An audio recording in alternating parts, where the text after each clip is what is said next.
نحمده ونصلي على رسوله الكريم اما بعد سورة الاعراف پارا نمبر 8 رکو نمبر 7 آیت نمبر 54 خلاصه در رکو پس داغین اللفظی ترجمه عقلی دلائل دی پا وجود در رب العالمین بانی پا توحید در رب العالمین رد دی پا شرک فعلی او شرک اعتقادی باندی خالق مالک کارساز یو الله دی او دغه الله د عبادت مستحق دی دغه الله ته په خپل مصائبو کې اوازونه کوي په عاجزۍ سره په خوف سره او په امید سره کله چې تاسو د رب العالمین نه دعا وغواړئ کله به داسې و چې رب العالمین به دغه دعا ستاسو قبول کړي او دغه مصائب به ستاسو نه لرې کړي دغه حاجتونه ستاسو هغه به پوره کړي کله به داسې کېږي چې په ظاهره به دغه دعا ستاسو قبول نشي او مستقبل کې چې کوم مصائب راتلونکي دي کوم حالات راتلونکي دي دغه دعا په برکت سره به رب العالمین درنه هغه مصائب لري کی او کله کله به داسې وشي چې رب العالمین به د دغه بدلا او عوض دا پس د مرګ نه درکي دی به وایي چې ربه ما خدا سي کوم اعمال نو کړي دا ماته د څه شي په عوض کې میلاو شو دا تا هغه دعاګانې غوښتلې وي نوي قبلې شوي نن د هغې ثمره د هغې عوض او بدله تاسو ته میلاوي دا انسان به کاش په دنیا کې زما یو دعا هم نوې قبوله شوي او ټولې اخرت ته وروستو شوي نو په هر مصائبو کې په هر قسم تکالیفو کې الله طرف ته رجوع او د هغې لپاره د رسول الله صلی الله علیه وسلم فرامین هم شته دی ارشادات هم شته دی او مبارکې طریقې هم شته دی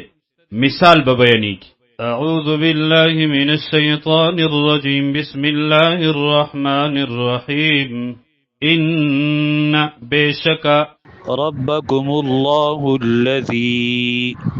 رب استاسو الله دي هغ ذات دي هغ صفتنو والدي خلق السماوات چې پیدا کړی دي اسمانونه والارض او زمکا توکشته دي چې داسې وکړي فی 6 ایام پشپگو ورزو کی اغا وخ ورزی و شپی نوی نو پا اندازه د شپگو ورزو ثم استوا بیا برابر شو علی العرش پا عرش باندی څنګه چې د الله د شان سره مناسب ده یغشی اللیل النهار پرده اچوی هغه الله د شپې په ورځ باندې ورس په ختمېدو شو شپه راشي یطلبه چې طلب کوي یو بل لره حثیثا په تیزۍ سره په منځ کې خالي ځای نه راځي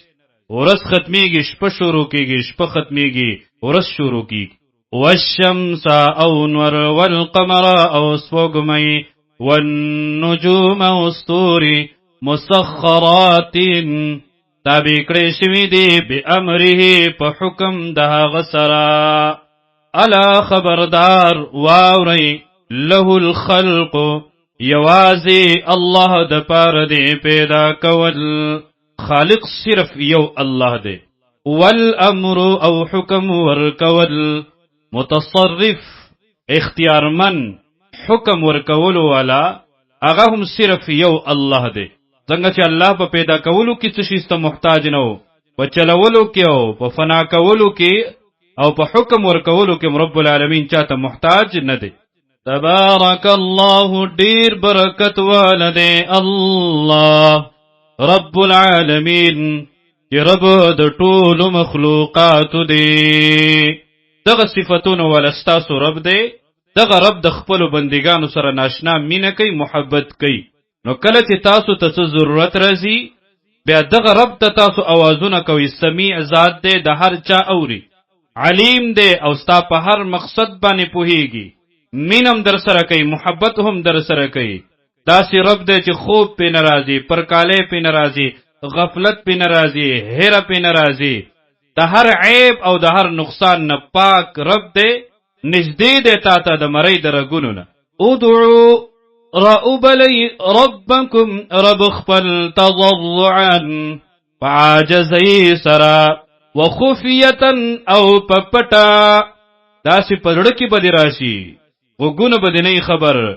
او الله دا غینم خبرې کی وتجاوز بنه کې پدې ان انه بشک هغا لا يحب المعتدين نخو خوی من نکی محبت نکی دا حدنا اوریدن کسرا دا حدنا تجاوز کون کسرا ولا تفسدوا رانی مکوی فی الارض پزمک کی پا گناہنو سرا شرک کفر سرا بعد اصلاحها پس دا اصلاح دا حقینا پس دا سمیدو دا حقینا رب العالمین دا انبیاء دا کتابونو پر آلگلو سرا زمک سمکڑا نو تاسوی مورانوی پا گناہونو کولو سرا وَدْعُوهُ اورا ابلی حق اللہ خوفا پیر سرا وطمعا او پتم سرا امید سرا کلم چی دا اللہ نا غواڑی مکمل با ستا اعتمادو چی رب العالمین زما دا دعا قبلی ان بیسک رحمت اللہ رحمت دا اللہ قریب نزدے دے من المحسنین نیکی کون کتا رحمت نا مراد دعا قبل دل هم دی بل عقلی دلیل لے پذات دا رب العالمین بانی پوجود دا رب العالمین بانی پتوحید دا رب العالمین بانی وهو الذي او خاص اللہ غزاد دے حغ صفتن والدے یرسل الریاح جرالیگی ہواگانی بشرن زیر ورکون کے بین یدی مخکی رحمته دا رحمت یعنی باران خپلنا کله چې باران راځي دا غینه مخکې وریځي راشي هواګانی راشي په هغه سره انسان ته پته ولګي چې اوس رب العالمین باران را وروي حتی تر دې پوری اذا اقلت کله چې راوچتی کړي را پور تکړي صحابا ثقالا وریځي درنی په باران سره په ابو سره سقناغو نبوز من روانی کړو من هغه وریز لرالی بلد میت هغه خار مړ یعنی وچتا وچ علاقې تا وچ زمکې تا باران ته حاجتمند دي ضرورت لري فانزلنا نورا اورو من به فهغه علاقې باندې الماء باران او بیا منګ راو باسو فأخرجنا نراو باسو من به پدی سرامی کل الثمرات ہر قسم میوی خلی پسلنا بوٹی کذالکم دغرنگی نخرج الموتا راو باسو با من را پرتکو با من مڑید قبرننا لعلکم دید پارا تذکرون جتاسو نصیحت واخلی هواگانو راوستلو والا اللہ وریزی پرتکولو والا اللہ وریزی روانولو والا بوتللو والا اللہ دغه وریزینا باران را ورولو والا اوبرا کوزولو والا اللہ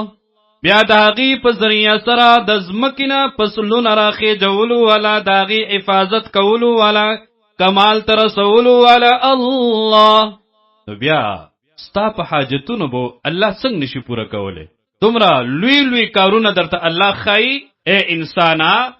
مزا در بدر مگر زا یو درد اغد الله دے ټول درونه پرېګ د یو درد الله تراش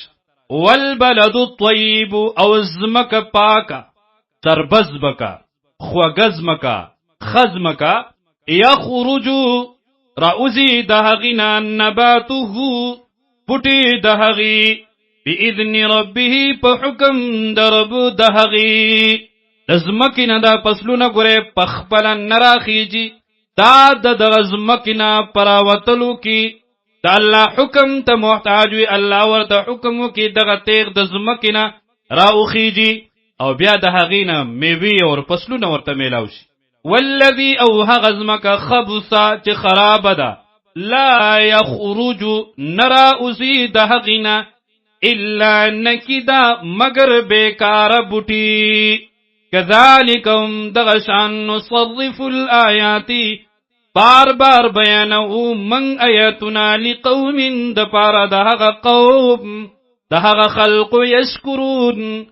شکر ادا کوي مفسرینو یو مثال دلته ذکر کړی دی مومن زړه دا پشان د قیمتیزم کې خکولیزم کې خیزم کې دی لکه څنګه چې په ځمکه باندې باران را اوريږي فصل راوخیږي دغه شانتي مؤمن ته چې قران بیانېږي هغه قرآن زړه کې ځای نیسي، د هغې اثر د هغه د اعمالو نه ښکاره کېږي، ښکلي ښکلي عملونه کوي. او د کافر د زړه مثال په شان د ناکاره ځمکې دی چې څومره باران وشي پیدا نه ورکوي مالک ته، څومره باران وشي ښه بوټي ښه فصلونه نه راخیږي. نو کافر ته چې څومره قرآن بیان کی، نه د هغه عقاید ټیکېږي، نه اعمال ښکلي کېږي.